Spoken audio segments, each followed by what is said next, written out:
사랑하는 우리 가족 여러분들 주님의 이름으로 사랑하고 축복합니다. 이 시간 오늘의 말씀을 나누겠습니다.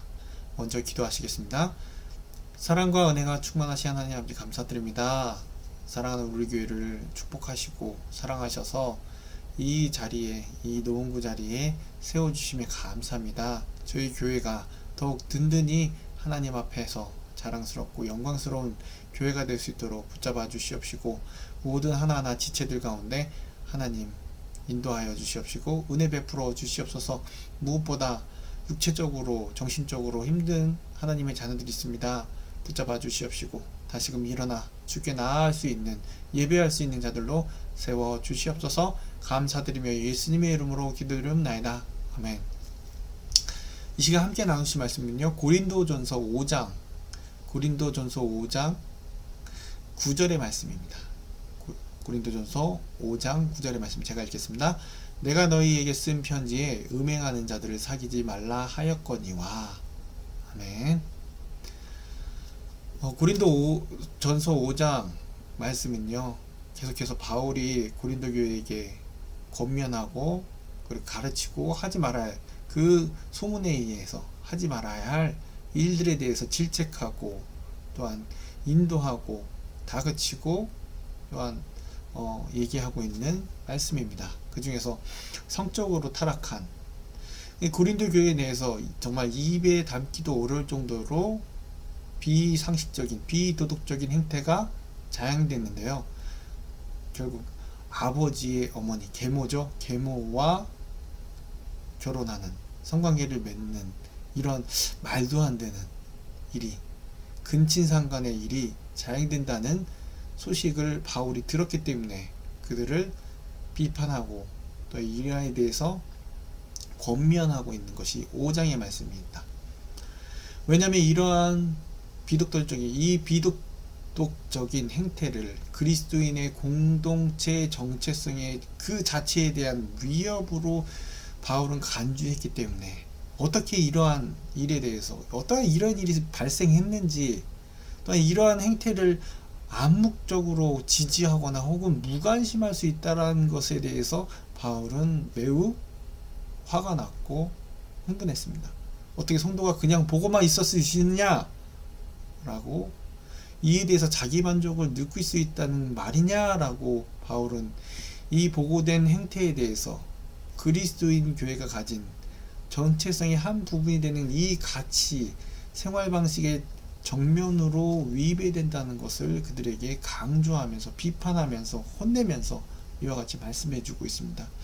이에 대해서 당사자들을 내쫓으라 라고 얘기하고 있습니다. 이와 같은 일을 한, 이 비상식적이고 비도덕적인 이 성적 행위를 한 자들을 내쫓으라고 하고 있는데요. 이에 대해서 두 가지 목적을 가지고 있는데, 한 가지 목적은 잘못을 저지른 사람이 영인 주의 날에 구원을 얻기 위해서, 두 번째로는요, 묵은 누룩을 제함으로써 그리스도인의 공동체가 하나님의 새 창조를 반영하는, 곧 새로 빚어진 반죽으로서 새로움을 되찾기 위함이란 것입니다.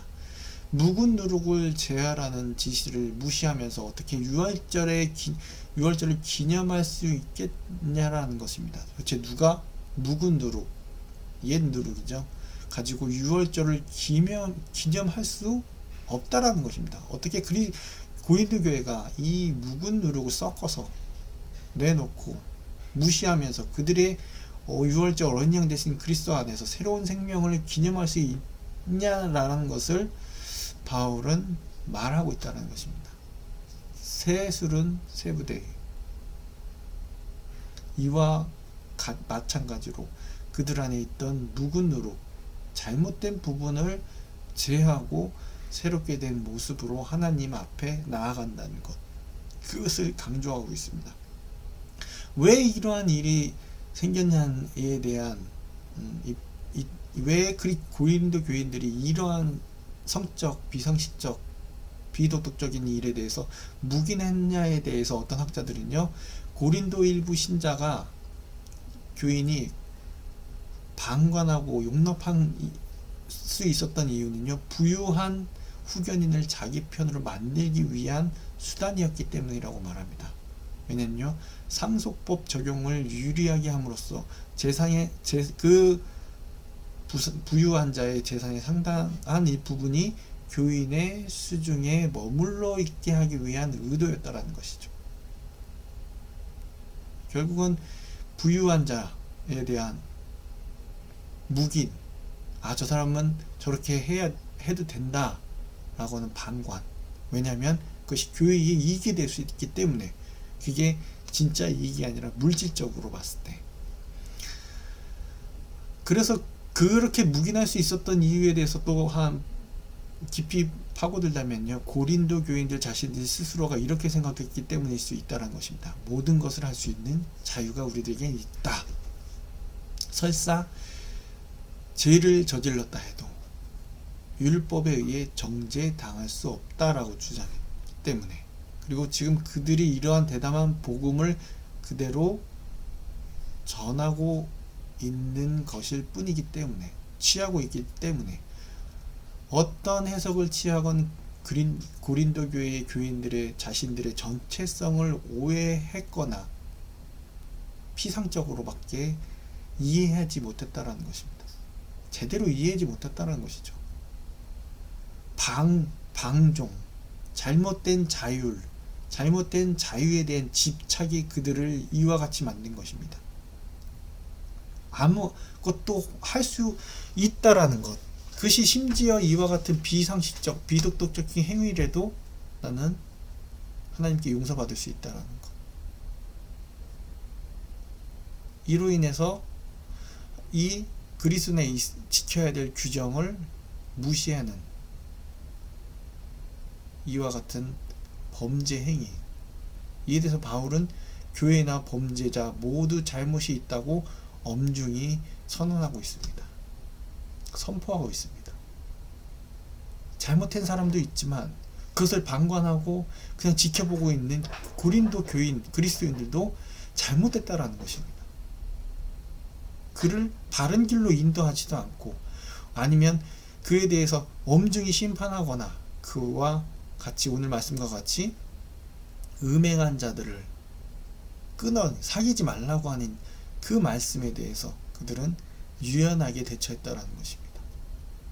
이와 같은 교회 안의 영적 해이함, 지나친 포용적인 교회 안에서 있을 수 있다라는 것이죠. 쉽게 남의 죄를 지나친 관용에 의해서 그냥 쉬쉬하는 행태, 그냥 넘어가려는 행태, 그로 인해서 이와 같은 일이 고린도 교회 안에 있었다라는 것입니다. 사랑하는 교회 가운데도 이러한 모습이 있지는 않습니까? 지나친 관용, 정죄, 물론 다른 사람의 죄에 대해서 정죄하는 분위기도 잘못됐지만 이와 반대로 지나친 관용, 그냥 묵인하고 넘어가려는 것. 이 가운데서는요, 성도들 가운데 투명하게 깨끗하게 행동하고 합의된 절차를 따르지 않고 그냥 책임을 줄이기 위해, 도덕적 위험 부담을 피하기 위해 비공식적인 방식으로 일을 처리함에 있어서도 이와 같은 일이 벌어질 수 있다는 것입니다. 그냥 내 마음대로